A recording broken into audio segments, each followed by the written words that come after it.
Assalamualaikum warahmatullahi wabarakatuh. Nama saya Siti Alfatia Rizky, NIM 1720602164.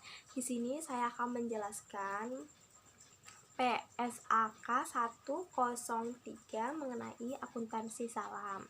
Pertama-tama kita harus mengetahui dulu apa sih arti salam. Salam ialah transaksi jual beli di mana pembeli diharuskan membayar uang muka terlebih dahulu kepada si penjual sebagai modal dan barang akan diterima di kemudian hari. Contohnya, saya akan memesan donat 100 buah dengan harga 100.000 kepada si B atau sebagai penjual. Saya diharuskan untuk memberikan dana misalkan sebesar Rp50.000 kepada si B. Kemudian B akan memberikan pesanan donat apabila telah selesai kepada saya. Setelah itu saya akan memberikan uang sisanya kepada si B. Akad salam ini pembayarannya itu dengan dua cara. Yang pertama itu menggunakan uang tunai dan yang kedua itu menggunakan barang atau manfaat.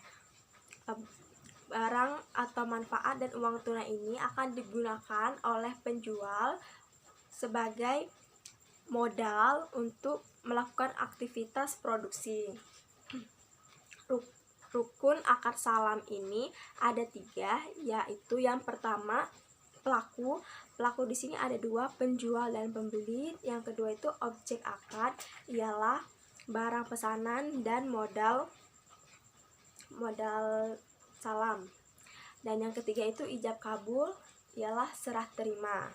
Akad salam ini ada 2 jenis. Yang pertama salam biasa dan yang kedua itu salam paralel. Salam biasa ialah perusahaan sebagai penjual dan pembeli, misalkan itu bank. Dan yang kedua itu salam paralel, di mana ada 2 transaksi yang tidak saling berkait antara penjual dan pembeli dan penjual dan pemasok. Akad atau salam paralel ini terjadi apabila si penjual tidak bisa memenuhi permintaan dari si pembeli.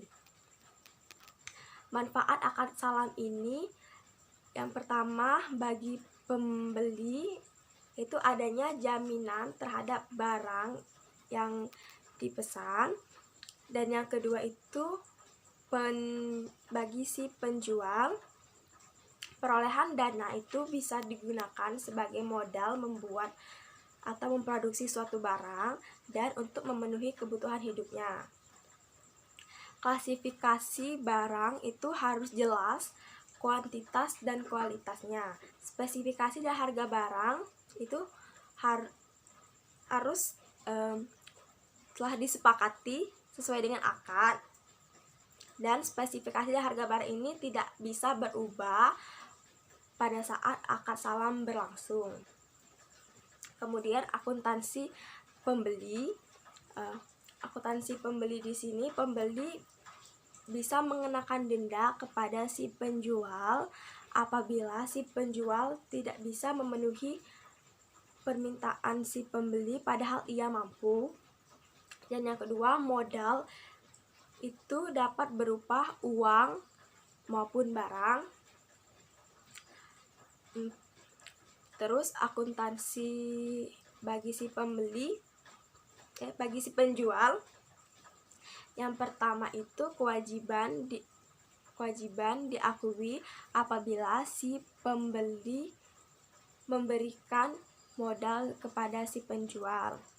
Modal dapat berupa kas atau non kas, ialah uang ataupun barang.